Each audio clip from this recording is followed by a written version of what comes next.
Hello dear students, welcome to Microtech channel. तो आज के वीडियो में हम यहाँ पर डिस्कशन करेंगे अबाउट द मॉड्यूलेशन इंडेक्स। तो यहाँ पर एक क्वेश्चन लेकर के हम यहाँ पर आए हैं। इसमें लिखा हुआ है define the modulation index. Means modulation index क्या होता है, किसका? एएम वेव का। एम्पलीट्यूड मॉड्यूलेटेड जो वेव फॉर्म होती है उसमें मॉड्यूलेशन इंडेक्स क्या होता है। व्हाट इज इट्स रेंज, जो मॉड्यूलेशन इंडेक्स होता है उसकी रेंज कितनी होती है। और प्रूव करके दिखाइए कि m A equal to B max minus B min upon b max plus B min होता है। क्लियर है? इसको प्रूव करना है। तो इसके लिए आंसर लिखा, तो सबसे पहले हमने यहाँ पर मॉड्यूलेशन इंडेक्स की डेफिनेशन लिखना है। और मॉड्यूलेशन इंडेक्स को बेसिकली हम बोलते हैं परसेंटेज मॉड्यूलेशन। कितने परसेंट मॉड्यूलेशन हो रहा है, ये कुछ नहीं होता। सिंपल सी डेफिनेशन है इसकी। मॉड्यूलेशन इंडेक्स दो चीज़ों का रेशियो होता है। किस किस चीज़ का? Modulation index M A equal to B M. यहाँ पर मॉड्यूलेशन इंडेक्स एम ए जो होगा ये रेशियो है किसका? B M, capital B M लिखना है यहाँ पर, और capital B C, B M upon B C. B M क्या है? Maximum amplitude of message signal या मॉड्यूलेटिंग सिग्नल, और बीसी क्या है? कैरियर सिग्नल का मैक्सिमम एम्पलीट्यूड होता है। तो इन दोनों का रेशियो होता है। इसलिए हमें जब डेफिनेशन लिखना हो मॉड्यूलेशन इंडेक्स की, तो modulation index of AM wave is defined as the ratio of maximum amplitude of modulating signal to the maximum amplitude of carrier signal. इन दोनों का रेशियो होता है। तो एम ए इक्वल टू कितना हो जाएगा? मॉड्यूलेशन इंडेक्स को एम ए से इंडिकेट करते हैं। M A equal to B M upon B C आपका आ जाएगा। ये मॉड्यूलेशन इंडेक्स की डेफिनेशन, इसको हम मान लेते हैं इक्वेशन नंबर 1। अब उसने कहा था range of modulation index. Modulation index की रेंज कितनी है? तो रेंज ऑफ मॉड्यूलेशन इंडेक्स हमने लिखा है एम ए की रेंज कितनी है? लेस देन 0, 0 से ग्रेटर देन होना चाहिए modulation index, and less than 1 होना चाहिए। ये इसकी रेंज है, ये इसकी रेंज है मॉड्यूलेशन इंडेक्स की। मतलब 0 और 1 के बीच में होना चाहिए। 0 से ज़्यादा होना चाहिए और 1 से कम होना चाहिए। मैक्सिमम 1 के इक्वल टू हो सकता है आपका मॉड्यूलेशन इंडेक्स। इससे 3 केस बनते हैं। एम ए की वैल्यू के 3 केस हैं। M A, when M A is less than 1 से कम है तो उसको बोलते हैं under modulation. M A equal to 1 हो जाए यदि, तो उसको बोलते हैं perfect modulation. If M A equal to 1 है, M A is greater than 1 है, तो ये हो जाएगा ओवर मॉड्यूलेशन। ये कहलाएगा फिर ओवर मॉड्यूलेशन। तो यहाँ पर मॉड्यूलेशन सही है अंडर मॉड्यूलेशन। मैक्सिमम आप इसको परफेक्ट मॉड्यूलेशन तक ले सकते हो। इक्वल टू 1 कब हो सकता है? जब बी एम और बी सी की वैल्यू बराबर हो। क्लियर है? इसमें एक शर्त होती है कि बी सी जो होता है वो ग्रेटर देन बी एम होना चाहिए हमेशा।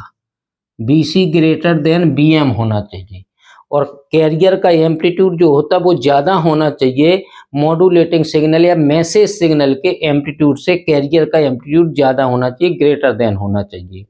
अब यहाँ पर इसके लिए उसने कहा था कि प्रूव करके दिखाइए कि एम ए इक्वल टू इतना होता है, एम ए इक्वल टू इतना होता है। अब इसके लिए हमें जो है amplitude modulated wave form draw करनी होगी। तो हमने वी ए एम लिया है, ए एम वेव यहाँ पर हम ड्रॉ करेंगे। तो हमने इसका बेस बना रखा है। यहाँ पर क्या है, ये 0 से लेके यहाँ पर जो है मैसेज जो सिग्नल होगा, जो आपका जो सिग्नल होगा, कौन सा मैसेज सिग्नल होगा, वो इधर से ऐसे जाएगा। देखिए हमने माना है कि इधर से इतना, एक साइकिल के लिए हम यहाँ पर ले रहे हैं, ये एम ए हो गया। और direct amplitude modulated wave form है, तो जब ये ऊपर जाएगा तो ये नीचे जाएगा उसी टाइम। तो इसका एम ए ऐसा जाएगा, इसको जो है आप ऐसे ड्रॉ करेंगे। और इसके अंदर जो है ए एनवेलप बन गया। इसका क्या बन गया? एनवेलप बन गया। अब इसके अंदर हमें फ्रिक्वेंसी भर देनी है। फ्रिक्वेंसी जो है एम्पलीट्यूड मॉड्यूलेटेड वेव में फ्रिक्वेंसी कांस्टेंट होती है। एक एक ब्लॉक में हम 2-2 फ्रिक्वेंसी डालते हैं।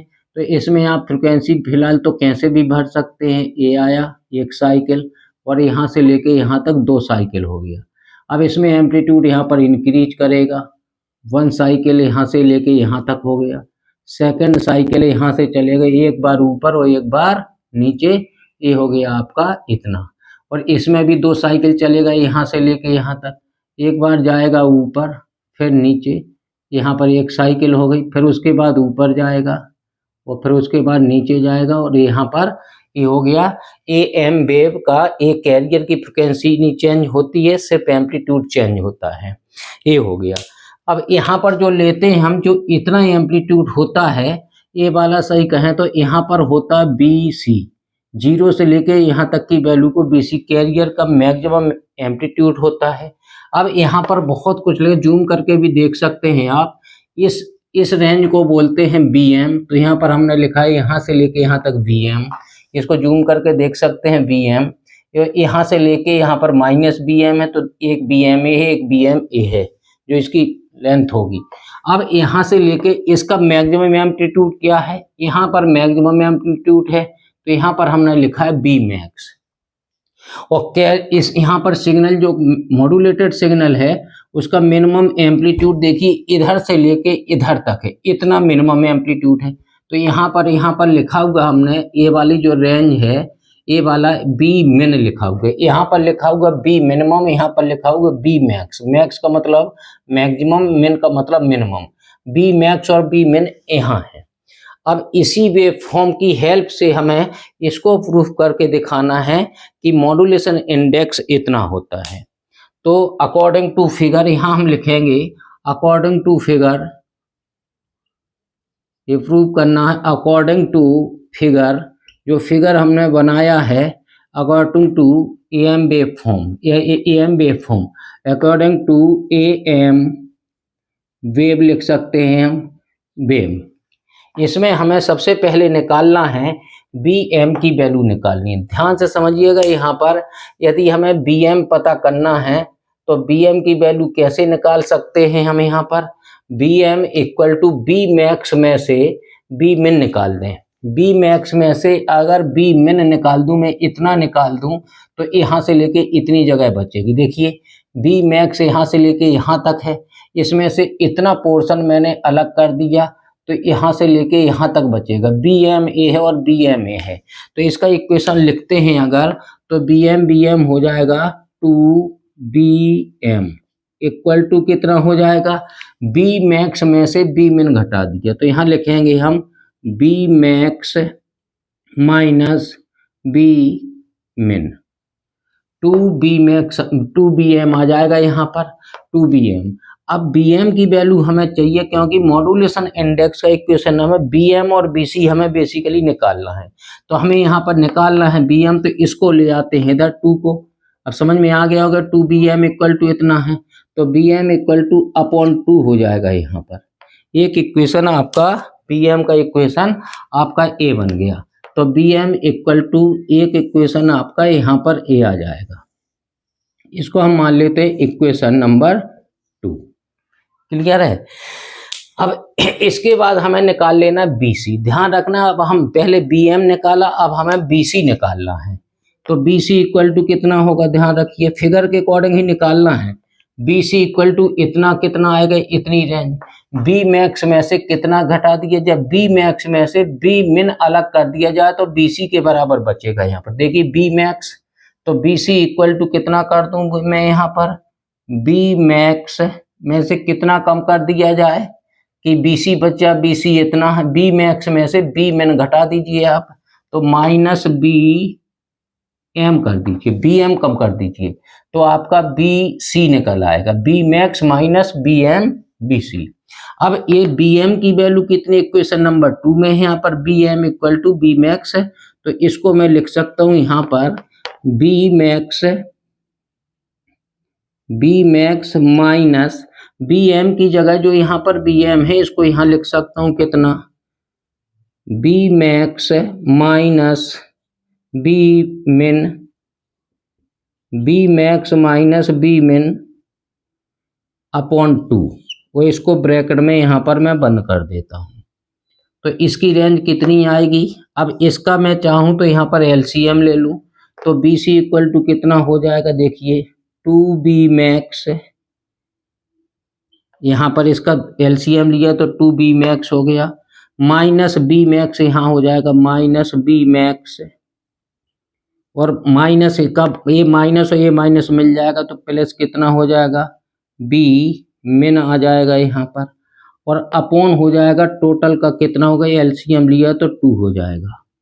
क्लियर है। अब यहाँ देखिए 2b मैक्स, यहाँ पर एक b मैक्स माइनस का है तो यहाँ आ जाएगा आपका BC इक्वल टू आ जाएगा अपॉन 2 है तो BC इक्वल टू देखिए कितना आता है, BC equal to b max, 2b max में से एक b मैक्स चला गया, b मैक्स माइनस ये वाला माइनस नहीं ये प्लस वाला प्लस b मिन, और अपॉन कितना रहेगा, अपॉन 2 रहेगा, अपॉन 2 रहेगा। तो एक इक्वेशन आपका यहाँ पर ए निकल के आ जाएगा, एक इक्वेशन ए निकल के आ गया।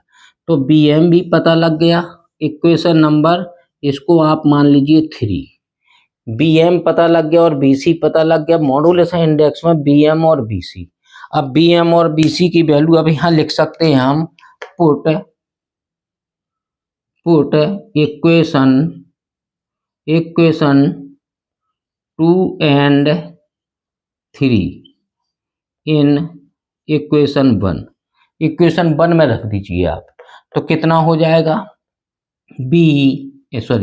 एम ए इक्वल टू आएगा, यहाँ पर कितना आएगा इसमें रख दीजिए, एम ए इक्वल टू कितना बना, एम ए इक्वल टू होता है बेसिकली BM अपॉन BC, तो यहाँ पर BM की वैल्यू अभी यहाँ निकाली थी तो कितना आया, B मैक्स माइनस B मिन अपॉन 2, और BC की वैल्यू इक्वेशन नंबर 3 से रख दीजिए, तो BC की वैल्यू कितनी आई है, B मैक्स प्लस B मिन अपॉन 2। अब ए वाला 2 और ए वाला 2 क्या हो जाएगा, ए वाला 2 और ए वाला 2 आपस में कट हो जाएंगे, तो एम ए इक्वल टू आपका आ जाएगा, यहाँ पर आ जाएगा आपका finally M A equal to आपका आ जाएगा, देखिए M A equal to B max minus B min, यहाँ से B max minus B min upon यहाँ पर था B max plus B min, B max plus B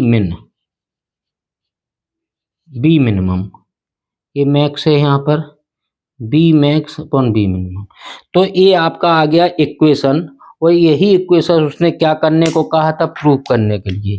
तो एक क्वेश्चन आ गया है आपका जो उसने यहाँ पर कहा था कि प्रूव करके दिखाइए modulation index M A equal to B max minus B min upon b max plus B min. तो ये वाला इक्वेशन आपका प्रूव हो गया, और यहाँ पर लिख सकते हैं हम हेंस प्रूव्ड यहाँ पर लिख सकते हैं। तो ये आपका प्रूफ हो गया। इस वेव फॉर्म की हेल्प से यहाँ पर करना है, तो ये वेव फॉर्म आपको direct amplitude modulated wave form खींच लेना है। तो परफेक्ट डेफिनेशन मॉड्यूलेशन इंडेक्स की है, इसमें 3 केस बनते हैं, पूछा भी जाता है, वेव फॉर्म बनवाई जाती है। तो हमारा नेक्स्ट वीडियो जो है अंडर मॉड्यूलेशन, परफेक्ट मॉड्यूलेशन और ओवर मॉड्यूलेशन पर होगा। ओवर मॉड्यूलेशन में एरर आ जाती है, क्लियर है। मैक्सिमम एम्पलीट्यूड हम 100% तक कर सकते हैं, जिसमें BM और BC बराबर ले सकते हैं। तो ये बात रहेगी हमारे अगले वीडियो में। वीडियो अगर अच्छा लगा तो लाइक शेयर एंड सब्सक्राइब करें। Okay, thank you.